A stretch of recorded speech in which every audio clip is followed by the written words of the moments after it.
Now what I'm doing is I'm taking my finger and I'm going through the strike here, and I'm pushing on the jamb as if there was a nail holding it in place so that I can check the reveal from here up to the top.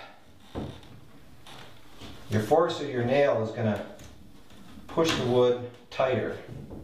Okay, before I nail this one in, I need to make sure that this door edge here is going to lay tight up against this stop that's already preset on the door. So I'm going to close the door and check that from the other side. And I like that right there.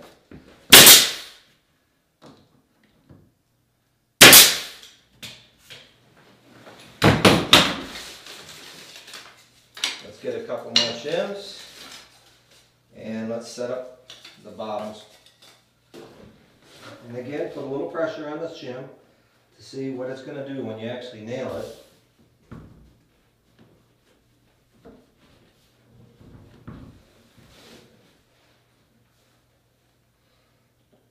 I like that.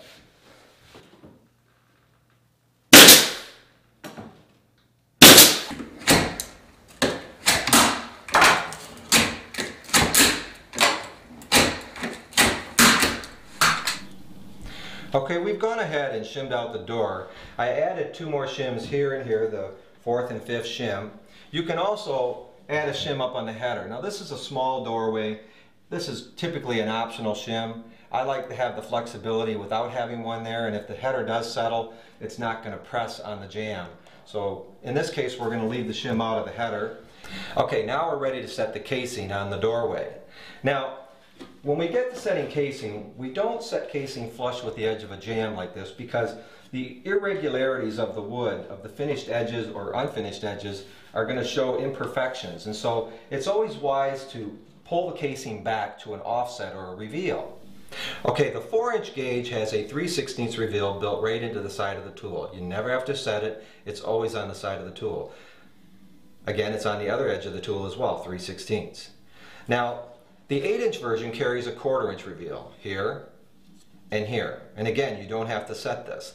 Now, these are the 2 primary reveals in the industry. They've been around for a very long time. Guys will fashion little blocks of wood to establish this reveal. In fact, that's really how the trim gauge started out. So this is a back to the doorway here. What we're going to do is we're going to set the gauge up, and we're going to start up here in a doorway like this, right up in the corner. Just lay it up in there, and we're going to strike a line. You'll notice it's going to give us a 3/16 reveal. If I turn the gauge and flip it into the corner and strike a line, you'll see that I've created an intersecting line right in the corner, and that point right there is exactly where our casing sits at. Now you can use the trim gauge to establish a right angle just by pulling the gauge into a 3/16 reveal, and there's your right angle. And you can flip it right into the corner, and there's your mark. I prefer the intersecting line. I think it's a cleaner line. Now once you've set that up, you just walk around your opening and strike lines into the doorway. It's all a matter of just flipping the gauge. And we're going to hit a couple spots along the way. Okay, now we have the reveals established around this door jamb, and it's time to put the casing on. Now, there's a couple ways of going about it. You can either set your sides first, or you can set your header piece first, which is across the top up here. Either way is going to work. I prefer setting the sides. I'll give you my reasons behind it. One, when you set your sides first in a house when you're trimming, and you've got other guys working with you, when you have your verticals in place, they can run base in the home. I always like that feature about it. I can always come back later and tie in the top header pieces when I have more time. That way I can keep my guys moving. That's one feature that I like. The other feature that I like about doing that is that it's much easier for me, in my opinion, to adjust. If there's any adjustment to the miter at all, it's easier for me to adjust a smaller piece than it is a 7-foot piece like this here. That's my other reason why. And my third reason why I like to set my verticals first is that it's easy to center up a header piece up here when it's only this wide. But when you get to a door opening that's 6 feet in length or width, then it's hard to be in two places at one time to line up here and then also 6 feet over here and line up over there. So again, just another reason why you get into the habit of doing something, and so for me, the vertical pieces go first. Now we're going to set the gauge up. The other thing about trim is that whenever possible, put your trim where it belongs, mark it and cut it. Tape measures slow you down and you make errors. And by using my trim gauge, you do not have to use a tape measure to trim out a window or a door. That's why we do it this way. So you just come over to the opening here and you make your mark. You transfer over that mark right there. Now what I'm going to do is just as an aid, I'm going to put a directional slash just like that. Now that means I know exactly where the miter is going to go and cut, and there's my edge right there. And again, I'm sitting on a finished floor, and that's going to be perfect now when I cut it. Okay, now we're getting ready to set the casing over on this corner, and you can see that the casing is actually larger than the jamb itself. And so this distance right here. And so we're going to have to rip down this casing in order to fit in here. This is pretty much a common occurrence in a lot of homes where there wasn't enough framing put into this area here for the casing.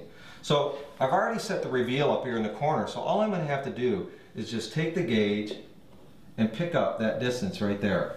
From this point to the wall, that's the reveal, lock it. And then all I have to do now is transfer that measurement over to my casing, which is right there. Okay, now we're going to pick up the distance down here. So we capture the reveal, hit the wall. There it is. And let's just bring the casing over here. And again, transfer the mark. Okay, now that we've captured and transferred the measurements onto our casing, both top and bottom, we're going to take this over to the saw and rip it down.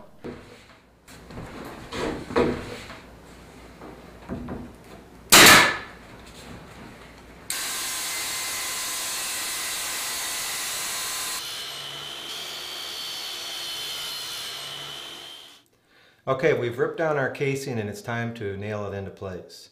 So I'm going to just take my gun and I'm going to put it up into here like that. Pull it in.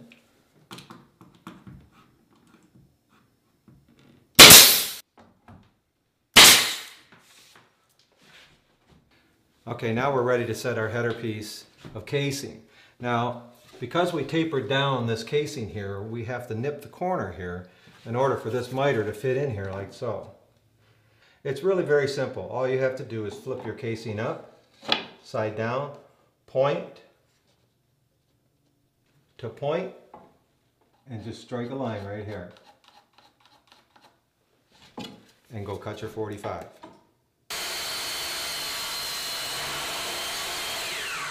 Alright, now we're ready to put the header piece in. Now a good tip is to always glue your miters. And just put it up into the opening. Let's get a nail in it.